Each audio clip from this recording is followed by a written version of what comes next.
அனைவருக்கும் வணக்கம். நான் Nalini Ilangovan. Welcome to queen at home Tamil.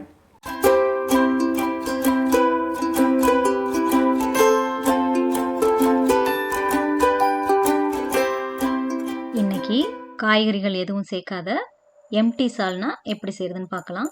இந்த சால்னா செய்கிறதுக்கு தேவையான பொருட்கள்: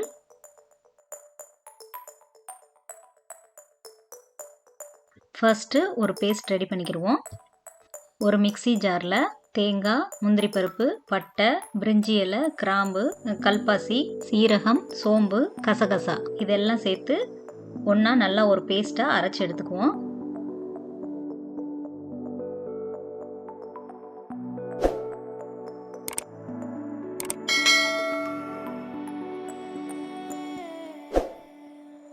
இப்போது ஒரு வாணலியில் எண்ணெய் விட்டு தாளிக்கிறதுக்கு கொடுத்த எல்லா இன்க்ரீடியன்ஸும் சேர்த்து தாளிச்சுக்கலாம்.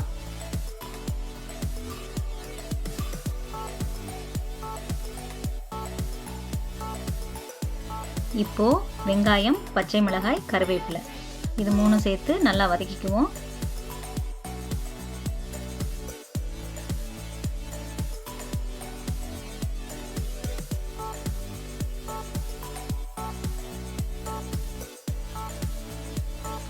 வெங்காயம் நல்லா ஓரளவுக்கு வதங்கினதும் இஞ்சி பூண்டு பேஸ்ட் சேர்த்து வதக்கிக்கலாம். இஞ்சி பூண்டு பேஸ்ட் சேர்த்து வதக்கினதுக்கப்புறம் மிளகாய்த்தூளும் மல்லித்தூளும் சேர்த்துக்கலாம்.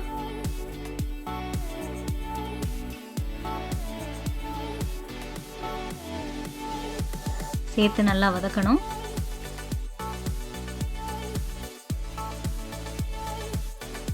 இப்போ தக்காளி சேர்த்துக்கலாம். கூடவே தக்காளி வேகிறதுக்கு கொஞ்சம் உப்பு சேர்த்து வதக்கி மூடி வச்சு வேக விடுவோம்.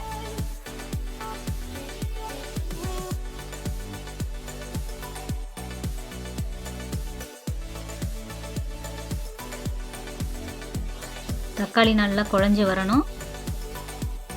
இப்போ தக்காளி நல்லா வெந்துருச்சு. இப்போது இந்த சால்னாக்கு தேவையான அளவுக்கு நம்ம தண்ணி சேர்த்துக்கலாம்.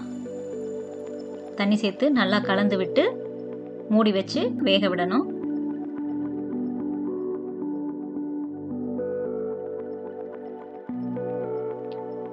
குழம்பு நல்லா கொதிக்கட்டும்.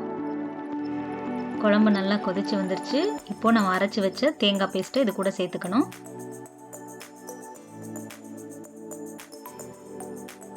உப்பு காரம் எல்லாம் கரெக்டாக இருக்கான்னு செக் பண்ணிக்கலாம். நல்லா கலந்து விட்டு இன்னும் கொஞ்சம் நேரம் கொதிக்க விடணும். இப்போது மேலே நல்லா எண்ணெய் பிரிஞ்சு வந்திருக்கு. நம்மளோட சால்னா ரெடி ஆயிடுச்சு. இப்போது கொத்தமல்லி தழை தூவி நம்ம இறக்கிடலாம். அவ்வளவுதான், நம்மளோட எம்டி சால்னா சூப்பராக ரெடி ஆயிடுச்சு. இது சப்பாத்தி, பரோட்டா, இட்லி, தோசை எல்லாத்துக்குமே ஒரு நல்ல சைடிஷாக இருக்கும். நீங்களும் ட்ரை பண்ணி பாருங்கள். பார்த்துட்டு எப்படி இருந்ததுன்னு கமெண்ட்ஸில் சொல்லுங்கள்.